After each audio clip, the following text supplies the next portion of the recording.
How's it going, VC? Hope you're all doing well, looking after yourselves. Mr. Boulder back with a big video this week.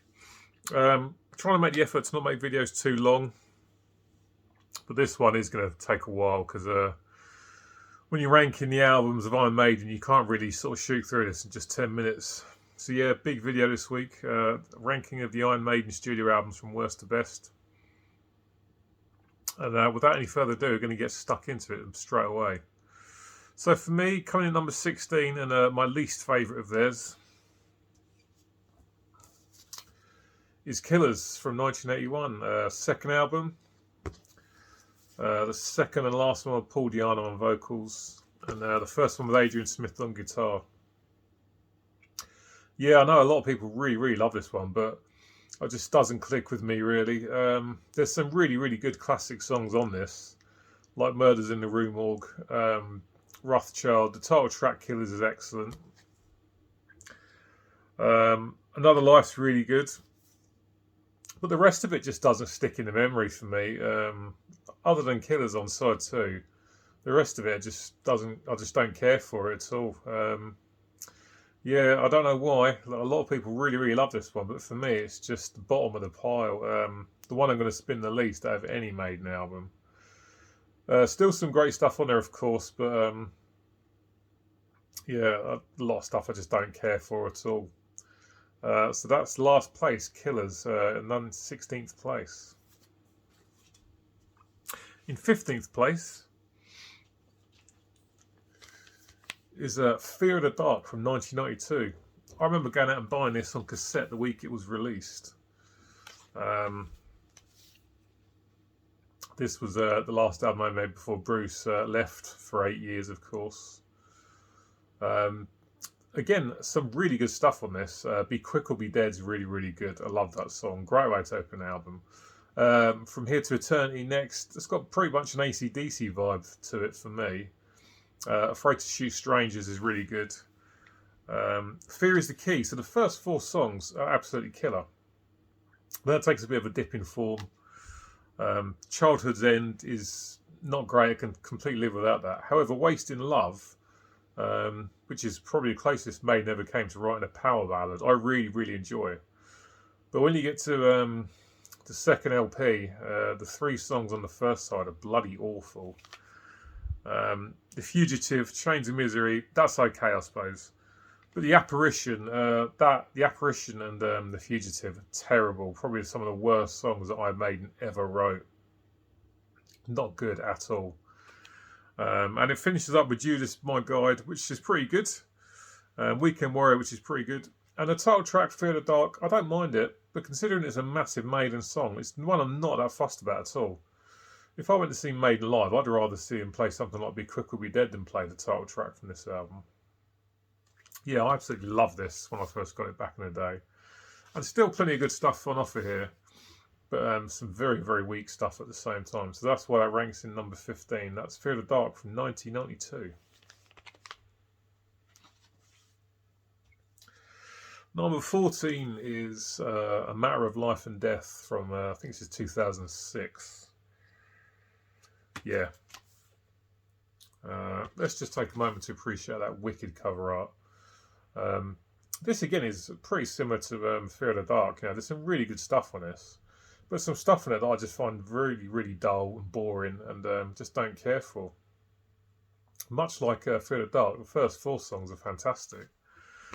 Different World, These Colours Don't Run, Brighter Than 1,000 Stars, Suns even, and The Pilgrims, really good. But then The Longest Day and Out of the Shadows, just not fussed by those at all. They kind of bore me. The Reincarnation of Benjamin Brieg is good. However, for the Greater Good of God is absolutely fantastic. I really love that song. And then you got Lord of the Light, which I just couldn't care less for. But it finishes on The Legacy, and that's a really good album. So, yeah, I mean, it's low down the list, but there's plenty of good stuff on offer here. But a lot of stuff I just don't care for and kind of bores me to tears. But still a good album nonetheless. But, I mean, a lot of these albums, as far as I'm concerned, you can cut a couple of songs from them and they'd be much better for it. It's like they've just gone for quantity over quality, and they need to sort of rein it in a bit and get rid of some of the songs that are not so good. Number 13 is The Final Frontier. This is from about 2010, I think. This again, exactly like A Matter of Life and Death. If you cut a couple of songs from this, it'd be much better for it. Once again, good stuff here to be heard. The opener, Satellite 15, completely pointless. That can go straight in the bin as far as I'm concerned. But the title track's really good. El Dorado I really enjoy. Mother of Mercy's good. Coming Home, it's okay. I think the chorus is a little bit on the cheesy side, to be honest. Isle of Avalon's very good. But then you get Starblind and Talisman. Don't care for either of those. They bore me really, really badly. And the last two songs are The Man Who Would Be King and Where the Wild Wind Blows, the last track. Absolutely outstanding. Maiden are known for good album closers, and that's definitely one of them. Again, it's a case of 50% of it I really, really like, and 50% of it is just okay. So that's why it ranks so far down the list. But that's The Final Frontier from 2010. Number 12, an album that doesn't get a lot of love, but I love. No Prayer for the Dying. This is only let down by a couple of stinkers, really. This was the last album they did before Adrian Smith left. He left in pre-production, I believe. But a song of his is still included on this. Yeah, a lot of people think the vocals aren't so good. Bruce isn't really using as much of his range as he usually would do. Some of the vocals, people say, are quite raspy in places. Not a problem for me. I really enjoy the vocals on this one. It's only let down by a couple of songs that are a bit shitty, to be honest. Yeah, The Assassin's not very good. And Fate's Warning is okay. It's not terrible by any stretch of imagination. But there's a lot of stuff in there I really enjoy. Tail Gunner, it's a bit of a sort of a low-grade Aces high, really. I think a lot of people look upon it. But I really enjoy it.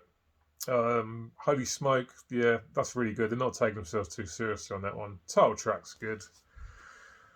But then stuff like Hooks in You, I really love that. I think that's the one Adrian wrote, and a lot of people don't seem to like it. Bring Your Daughter to the Slaughter, number one single here in the UK. Probably the last time we had a really decent heavy metal number one single in the pop charts. And closes with the criminally underrated Mother Russia. Brilliant song. Yeah, for some reason doesn't get a lot of love. I think it's absolutely fantastic. Yeah, this isn't as good as what came before it, but I still really enjoy this one. That's No Prayer for the Dying, number 12. So I'm looking at my notes here. Number 11 is the debut from 1980, self-titled. Yeah, I much prefer this to Killers. I really do. Some of the guitar riffing on this album is absolutely legendary. The main riff, or the intro riff from Prowler, absolutely legendary stuff. Same as Phantom of the Opera. Everyone knows those guitar riffs, especially if you're a guitar player. Another good stuff here. Running Free, the drum intro sounds like it could be from an Adam and the Ants song, I think. A good song, that. Not Fussed on Transylvania and Strange World, but Charlotte the Harlot's a fantastic song. And closes with the song I Maiden. Again, just classic guitar riffing. You know, Dennis Stratton and Dave Murray on this. Really enjoy the guitars. Clive Burr, good drumming. Really good drumming. Such a shame he passed away at a pretty young age, to be fair. And Paul Di'Anno's vocals are pretty good. Remember Tomorrow, that actually is on this as well. I've completely forgotten to mention that. Fantastic song. Paul Di'Anno sounds okay on that. I think it's definitely a song more suited to someone of Bruce Dickinson's range, though. But a good album. Big improvement on Killers as far as I'm concerned. And that's my number 11, the self-titled album from 1980, the very first album from Iron Maiden. Number 10, Virtue 11. A lot of people do not like the Blaze Bayley era. I'm not one of those people. I absolutely love the Blaze Bayley era. I think he's a great vocalist, and I think he's very underrated. I think he gets a lot of harsh treatment from the metal community, which he simply doesn't deserve. Let's get the obvious out of the way. Everyone always talks about the Angel and the Gambler on this album. I absolutely love that song. I know the chorus is incredibly repetitive. It doesn't need to go on for nearly 10 minutes. It's completely unnecessary. I agree, but I do really enjoy it. I've never disliked it. I remember at the time it was released as a single, and I think the single edit's about 5.5 minutes. And to be honest, that probably would have done. I listened to a podcast a while ago, and apparently Steve Harris and Iron Maiden's manager were really battling over what the lead single was going to be off this album. The manager wanted Future Real, and Steve Harris wanted The Angel and the Gambler. And if I'm completely honest, I think Future Real should have been the lead single from this. And yeah, that's the first song on this album, and it's absolutely brilliant. Just as good as anything they would do back in the 80s with Bruce on vocals. Then you got Angel and the Gambler, like I just said about. I really liked that one. Lightning Strikes Twice is pretty cool, and ends side one with The Klansman, which is just brilliant. One of the best Blaze era songs, without a doubt. It's about 9 minutes long. It doesn't bore you. It keeps it interesting. An absolutely fantastic song. Side 2 When Two Worlds Collide is pretty cool. The Educated Fool, not so fussed on that one. Don't Talk to the Eyes of a Stranger. The intro guitar for that almost sounds like it could be taken from Nirvana's Heart-Shaped Box for me. Good song, but it finishes on, and I might pronounce this wrong, Como Estias Amigos. Brilliant track to finish with. That was written by Yannick and Blaze, if my memory's correct. Yeah, a lot of people hate on the Blaze Bailey era. I am not one of those people. I absolutely love this album. I remember getting it when it came out on cassette and listened to it loads and loads and loads. Absolutely loved it. Brilliant stuff. I made Virtual 11 from 1998. Up next, number 9, is The X Factor, the first album that featured Blaze Bailey on lead vocals. Now, I'm not going to lie, whereas I got into Virtual 11 straight away, this did take quite a few listens for it to really click with me. And I'm glad I persevered, because I really, really do love this album now. It's not all perfect by any stretch of imagination. For example, the song Fortunes of War is a good song musically, it's all good, but I guess to the chorus, and Blaze is just repeating Fortunes of War over and over again, and it's just dull and repetitive. I know I'm kind of contradicting myself there, because I've just said about how much I enjoy Angel and the Gambler, and that's very repetitive, but for some reason Fortunes of War, it doesn't work as much for me. But there's some brilliant stuff on this album as well. Sign of the Cross, the first song, easily as good as the stuff they were doing back in the 80s with Bruce. Fantastic stuff. Lord of the Flies I really like. Man on the Edge I really like. Look for the Truth, a good song as well. Judgment of Heaven's really good. Blood on the World's Hands, sorry. Really, really good stuff. 2 AM and The Unbeliever, they're good songs. There's a couple of others that are okay. Yeah, a lot of people say they don't think Blaze's voice suited Iron Maiden. I have to disagree, especially with regards to this album, because it's very different from what they did before. It's very, very dark, very gritty, and I think Blaze's lower tone suits the songs much better than Bruce's would have done. It's a great album, and once again, I think Blaze sounds great on this, and the guy just doesn't deserve all the flack that he's had over the years. He carried Maiden through the 90s, which was a difficult period, I should say, even for metal in the mid-90s. Especially this type of heavy metal, Death metal was sort of king at this time, and not sort of many old-school heavy metal bands were releasing albums. And Blaze helped carry him through that difficult part of the 90s, so for that I think he deserves a lot of respect. Number 8 is the most recent album, Book of Souls.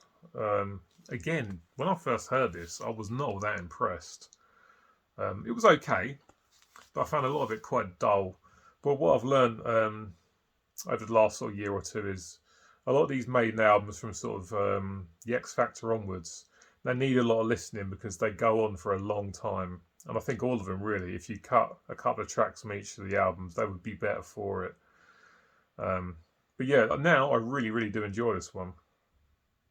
This is a nice triple LP set that I got out, I think the day it came out.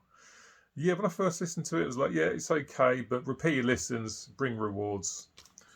If Eternity Should Fail and Speed of Light, first two songs are really good.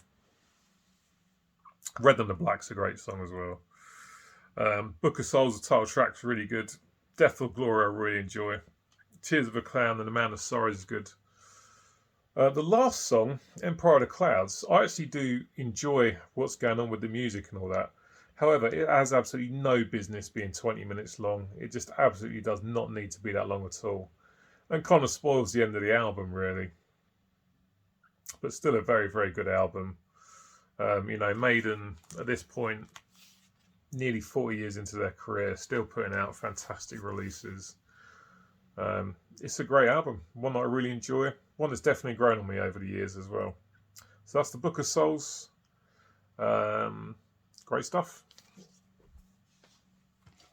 Number 7, this one's gone up a lot in my estimation recently, is Dance to Death. Everyone hates that album cover.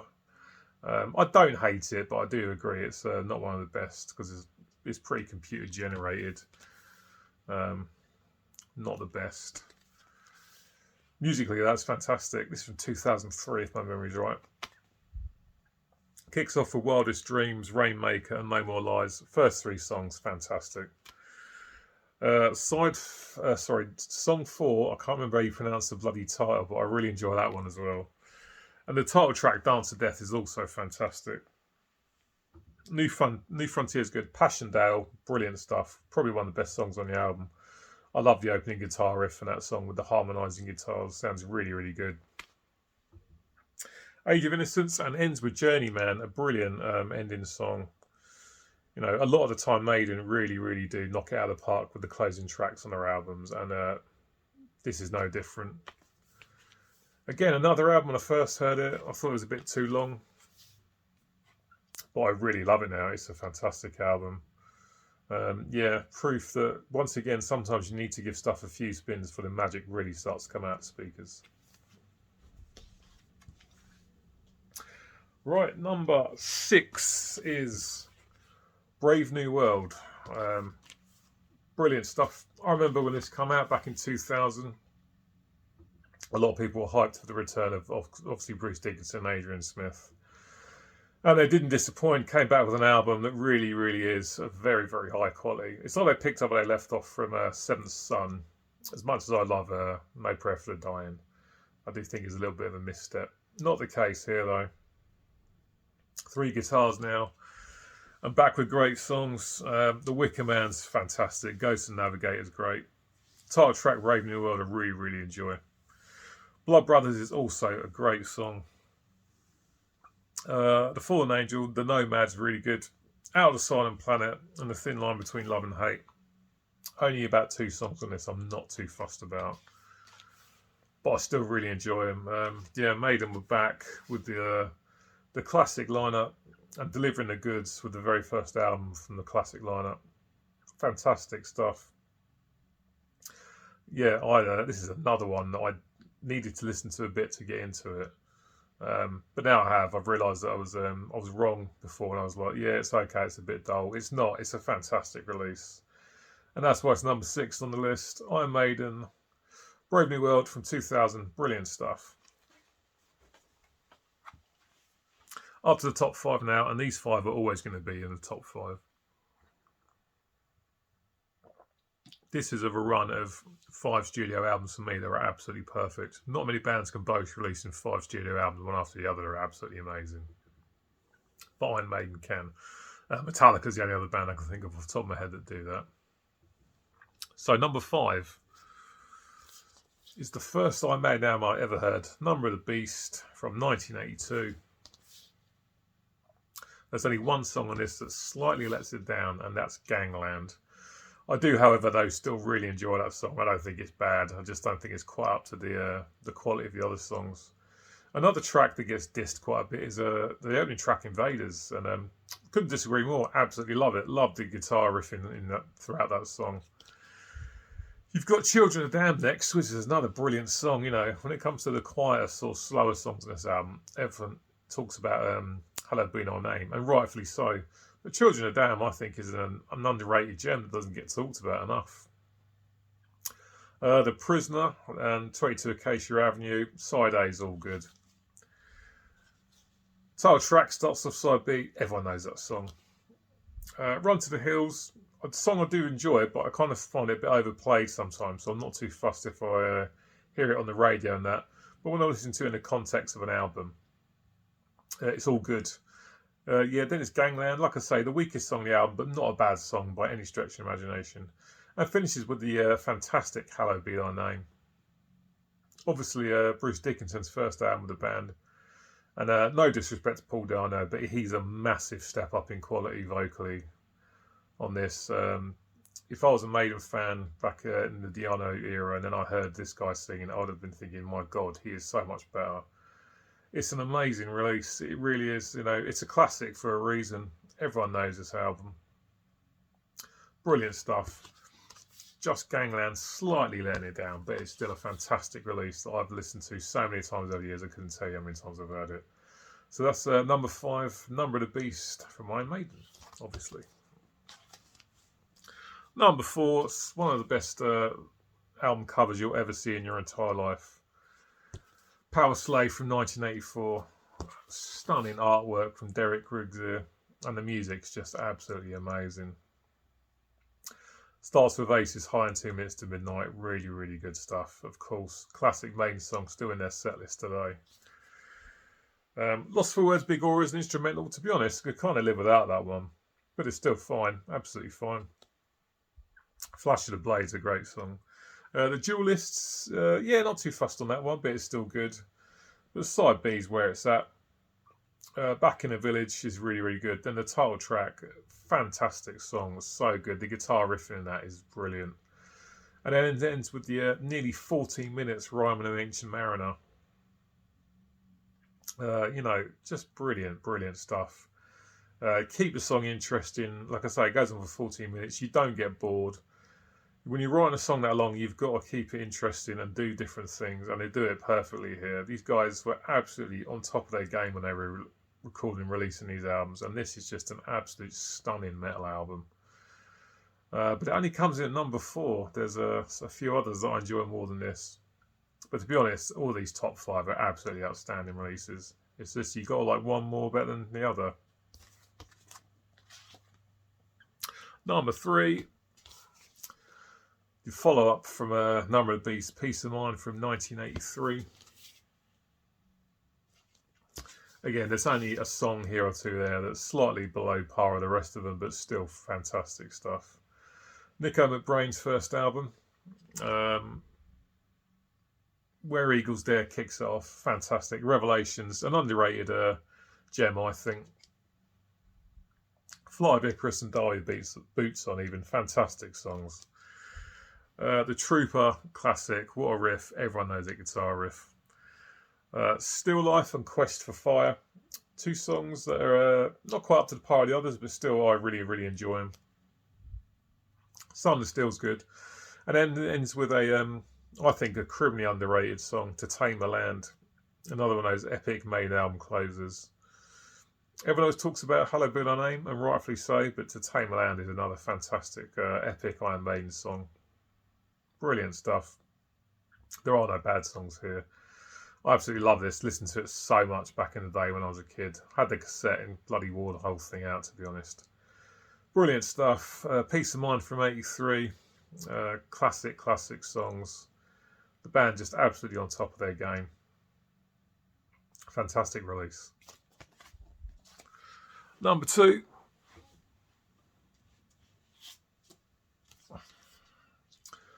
Seventh Son of the Seventh Son. Sometimes concept albums can be a bit up their own arse and no good. Not the case here. This is pretty much perfect. Again, another album when I was a kid I just listened to so many times. Absolutely stunning album. The songwriting is absolutely amazing. Guitar harmonies are fantastic. The drums are fantastic. Obviously, Steve Harris's bass is fantastic. And the songs are all good. Kicks off with Moonchild, which is a great song. And then a really, really underrated song, Infinite Dreams, is second. I think that's one of the best on the album, actually. Can I Play with Madness? Evil Men Do. Outside A is absolutely fantastic. Brilliant stuff. And then you got the title track, Open Side B. Fantastic song. Brilliant, brilliant stuff. Another long song, and they keep it all interesting, keep it fresh. Brilliant stuff. The Prophecy, yeah. Slightly not as good as the others, but I still enjoy it. The Clairvoyant, and finishes with the fantastic Only the Good Die Young. This is just such a good album. One of the 5 of just stunning releases as far as I'm concerned. I know a lot of people checked out from Maiden after this album. Honestly, don't know why you would do that. But if you did, then obviously that's all good. That's your opinion. But just a brilliant, brilliant album. But it's only my number 2. So there's one more to come, obviously. So let's find out what number 1 is. So yeah, this album, just fantastic. I got this from a mate back in about 87. I think it was the year after it came out. I was going to a school at the time, doing French class, and I wasn't doing well. And took an audio cassette one day from my teacher to record some phrases for me because I was struggling. Got the cassette back one day and spoke to my friend later on. And he said he had this album, he just got it. And without even listening to the cassette, that the teacher very kindly took time out of his day to record the phrases for me. I gave it straight to him for him to wipe over it with this next album. And what an album it is. My number 1. Fantastic artwork again. Just absolutely brilliant. Look at that. It's not Caught Summertime. It's just Somewhere in Time, isn't it? Yeah, just absolutely fantastic. There's not a bad song on this as far as I'm concerned. Kicks off with Caught Somewhere in Time. Then the second track, my favourite Iron Maiden song, Wasted Years. Amazing classic guitar riff from Adrian Smith that kicks that one off. Fantastic uplifting chorus. Perfect songwriting. Absolutely brilliant. Sea of Madness is next. Angel of Heaven Can Wait. That's about 8 minutes long and just fantastic. Again, very, very catchy chorus. Brilliant, brilliant stuff. The songwriting on this album is just absolutely amazing. Loneliness and a Long Distance Runner starts off side 2. Stranger in a Strange Land, fantastic. That's still the ringtone on my phone to this day. I've had it there for ages now. Brilliant stuff. I love that song. Deja Vu. And again, repeat myself here, but closes with an absolutely amazing, underrated Iron Maiden song for me, Alexander the Great. And I've found out recently they've never played it live, and what a waste. It's just an absolutely fantastic, epic closing song for an album. I absolutely love it. A lot of people's is Hallowed Be Thy Name. For me, it's not. It's Alexander the Great, and I'd even say To Tame My Land is better than Hallowed Be Thy Name. But just an absolutely stunning album. I know a lot of people back at the time of release didn't like this because they started to use synth guitars on this. For me, never had a problem with it. I really, really enjoy it. I think the difference is between this and Judas Priest Turbo, because they both came out in the same year, is when Priest used the guitar synths, they were really, really high up in the mix. But for me, they sit a little lower in the mix, and I think because they don't dominate and overpower, I'm absolutely fine with them. And I think they really sort of suits the album well. And it's just a stunning release. Absolutely fantastic. Hang on a sec.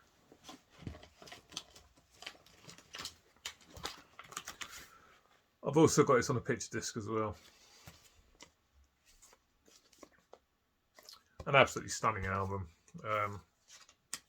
Take out the sleeve for you. Looks amazing. Yeah, my number 1 Iron Maiden album. Like I say, to be honest, it could have been any of the top 5 because they're all absolutely stunning, perfect albums. But this one for me is top of the table. Absolutely fantastic. Iron Maiden Somewhere in Time from 1986. Stunning stuff. Brilliant. Right, guys. Thank you very much for sticking around to the end of this video. It's very much appreciated, because I know it's a bit of a long one, so if you've made it to the end, I do appreciate it. I appreciate when anyone takes time out to watch. We've all got busy lives, so I do appreciate if you've made it all the way to the end. If you like this video, please do hit the like button. That'd be very much appreciated. And if you're watching my videos and enjoying them, please do subscribe, because about half of the views I get are from people that aren't even subscribed. So if you are watching the videos and enjoying them, then please do subscribe to the channel. Right, that is all. I'm going to get going now, and I shall see you guys next time. Take care of yourselves, and I'll catch you next time. See you later. Bye.